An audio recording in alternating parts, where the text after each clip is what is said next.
Alors pour les jours qui viennent, eh ben, nous on a hâte d'être à la rentrée pour montrer justement, puisque les profs vont revenir en masse dans le mouvement, les lycéens, les étudiants, tous les autres secteurs. Et puis après c'était les vacances, c'est normal que c'était un peu plus calme. Mais en tout cas, voilà, tous les gens sont toujours déterminés et mobilisés. Et donc nous ce qu'on veut, c'est une semaine noire en fait, à partir de lundi, pour faire plier le gouvernement et retirer cette réforme. Ça monte. Ça fait un mois qu'on met la pression constante et le gouvernement pense qu'on va lâcher. Sauf que nous, on l'a bien préparé notre grève, contrairement à leur réforme de merde. Donc moi, ce que je vois, c'est que ça va être un beau bordel dès lundi. Et je pense qu'à un moment, Macron va être obligé de lâcher. S'il lâche pas de toute façon, il va le payer plus tard. Les gens sont trop énervés pour qu'ils puissent pas prendre en compte ce qui est en train de se passer. Ça fait très plaisir de voir cette manifestation parce qu'en fait, elle est encore nombreuse. On a réussi à en faire pendant toute la période, pendant toutes les fêtes. Ce que le gouvernement et les médias disaient qu'il allait être difficile, et on a réussi ce pari. Et moi je peux garantir que lundi le mouvement va reprendre de plus belle pour monter crescendo, pour faire reculer ce gouvernement, pour que la réforme des retraites il la remballe et qu'il remballe bien d'autres choses si on continue la mobilisation. Trop c'est trop, donc à ceux qui nous disent que pendant les vacances scolaires l'éducation se retire du mouvement, c'est absolument faux. Vous voyez bien qu'on est de nouveau sur le terrain, et puis on attend énormément de la suite des mobilisations dans notre collège. Énormément des assistants d'éducation sont mobilisés. On parle souvent des professeurs, mais les petites mains, les précaires de l'éducation nationale sont aussi dans la rue, quitte à perdre une grande partie de leur salaire. Ça montre bien notre détermination, et continuons collectivement à organiser des actions. On appelle tout le monde à venir nous rejoindre, c'est maintenant ou jamais. Je suis en grève depuis le 5 décembre, donc en illimité, et puis j'espère que ça va continuer longtemps encore, parce qu'on n'a plus envie de reprendre le boulot maintenant. Alors on va aller jusqu'au retrait. J'espère qu'il y a beaucoup de boîtes du privé qui vont nous rejoindre. Si c'est le cas, ce sera la fête, et puis on va continuer les manifs, quoi. Après je sais pas, on va essayer de convaincre les gars qui sont pas en grève. On va tourner dans les terminus, on va parler, on va discuter, et voilà. Je pense que ça va prendre. Ça peut que partir là.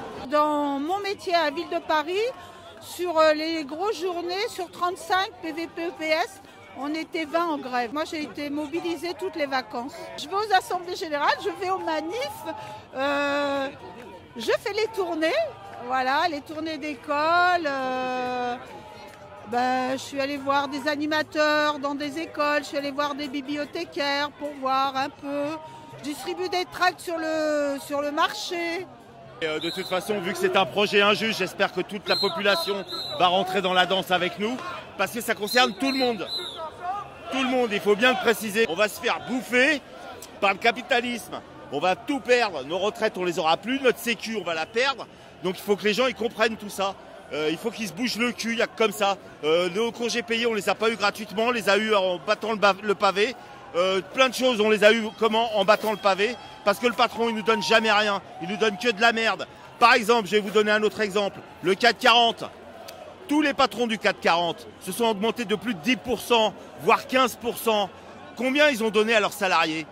0, quelque chose. Est-ce que c'est pas se foutre de la gueule du monde? La semaine qui vient, on va à nouveau se mettre en grève reconductible, le noyau dur, pour entraîner un maximum de gens à se mettre en grève jeudi. Et on va aussi en profiter pour aller se connecter avec les collèges et les lycées du coin. Et on va aussi essayer d'organiser des opérations vers des boîtes privées. Et puis on va essayer d'aller vers la poste et puis vers des agents municipaux. Ces 4 jours, ils sont cruciaux. Il faut qu'on mette le paquet, il faut qu'on jette toutes nos forces dans ces jours qui viennent.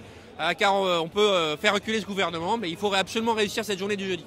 C'est là où on va montrer une motivation vis-à-vis des collègues. C'est que nous, on va rester soudés, on va rester motivés. Ceux qui ont justement pendant cette période creuse de 15 jours repris le travail pour s'aider financièrement vont pouvoir nous rejoindre. Il n'y a aucun problème pour nous. C'est à aucun moment on a senti être trahi si les personnes sont parties pour ensuite nous rejoindre. C'est très important justement de pouvoir tenir financièrement. Et là, en fait, en nous rejoignant, ça va permettre aux gens de revenir, montrer qu'on est motivé et de créer le mouvement et le bloc que l'on veut dans le public comme dans le privé. En fait. C'est ça qu'on essaye d'obtenir. Chez les professeurs des écoles et notamment à Paris, on a été très très mobilisés avant les vacances.